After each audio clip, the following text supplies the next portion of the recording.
How to save received photos and videos on WhatsApp. In this video, I'll show you how to save received photos and videos, automatically or manually, on both Android and iPhone. Let's start with the automatic feature. By default, WhatsApp saves received media directly to your gallery. However, if this option has been disabled, you can re-enable it in a few seconds. On Android, open WhatsApp, go to Settings Chats, and enable the Media Visibility option.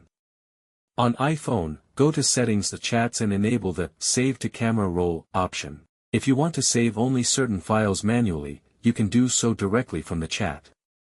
Long press on the photo or video you want to save, then tap the Share or Save icon. On Android, it will be saved to the WhatsApp/media folder, while on iPhone, it will be saved to the camera roll. Another useful feature is managing automatic downloads. You can decide whether photos and videos are downloaded only over Wi-Fi or never.